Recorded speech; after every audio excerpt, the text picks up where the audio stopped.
భీమవరంకు డిస్కౌంట్ల పండుగ తెచ్చింది కేకే స్టోర్స్. ధరల్లో చౌక చౌక. కేకే స్టోర్స్, పీపీ రోడ్, భీమవరం.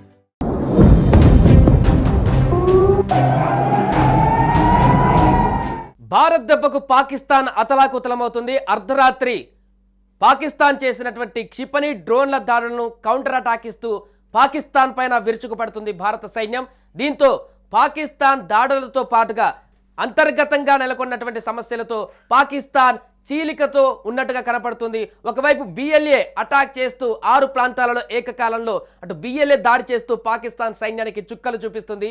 మరొక వైపు పాకిస్తాన్ సైన్యంలోనే అంతర్గత కలహాలు ఏర్పడ్డట్టుగా తెలుస్తుంది. పాకిస్తాన్లోని లాహోర్ రాజధాని ఇస్లామాబాద్లో దాడులు నిర్వహించింది భారత ఆర్మీ. ఈ నేపథ్యంలో పాకిస్తాన్ ప్రధాని షరీఫ్ దేశం విడిచి పారిపోయినట్టుగా కూడా తెలుస్తుంది. ఆయన ఇంటికి సమీపంలో 20 కిలోమీటర్ల డిస్టెన్స్లోనే ఒక మిసైల్ నిన్న దాడి జరగడం జరిగింది ఇక్కడి నుంచి. ఈ నేపథ్యంలో వెంటనే బంకర్లలో అతన్ని తీసుకువెళ్లి సేఫ్ ప్లేస్లో పెట్టినట్టుగా అక్కడి నుంచి విదేశాలకు కూడా తరలిస్తున్నట్టుగా కూడా ఒక సమాచారం అయితే అందుతుంది.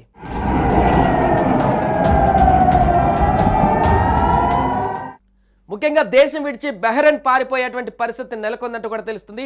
అటు బలూచిస్తాన్ కూడా పాకిస్తాన్ పైన దాడులకు పాల్పడుతుంది. ఈ క్రమంలో Pakistan army chief Asim Munir arrest అయినట్టుగా సామాజిక మాధ్యమాలలో వార్తలు వస్తున్నాయి. ఇందుకు సంబంధించినటువంటి ఒక వీడియో కూడా ప్రస్తుతం వైరల్ అవుతుంది. మరోవైపు పాకిస్తాన్ ప్రధాని ఇతర ఆర్మీ అధికారులతో కలిసి బహ్రెయిన్ పారిపోతున్నట్లు సమాచారం అందుతుంది. ఇక పాకిస్తాన్లో రాష్ట్రపతి పాలన దిశగా అడుగులు పడుతున్నట్లుగా తెలుస్తుంది. మరొక వైపు భారత నావీ పాకిస్తాన్ను వణికిస్తుంది. రంగంలోకి 26 యుద్ధ నౌకలు దిగాయి. ఇప్పటికీ కరాచీ పోర్టు పైన ఐఎన్ఎస్ విక్రాంత్ దాడి చేస్తుంది. 1971 తర్వాత కరాచీ పైన భారత నావీ దాడులు జరగడం ఇదే తొలిసారి. భారత దాడికి కరాచీలో 10 పోర్టులు ధ్వంసమైనట్లుగా సమాచారం. ఇక పాకిస్తాన్లో అంతర్గత కలహాలతో పూర్తిగా అక్కడున్నటువంటి ప్రజలు కూడా నిరసన చేసేటువంటి పరిస్థితి.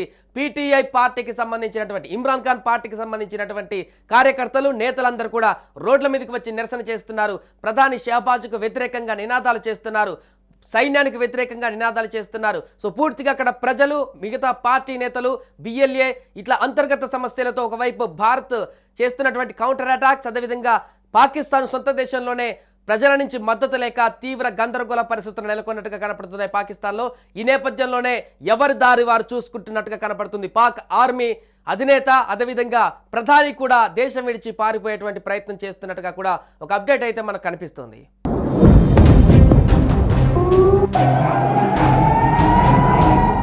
సుమన్ టీవీలో మీ పర్సనల్ అండ్ బిజినెస్ ప్రమోషన్స్ కోసం కింది నెంబర్కి కాంటాక్ట్ చేయండి.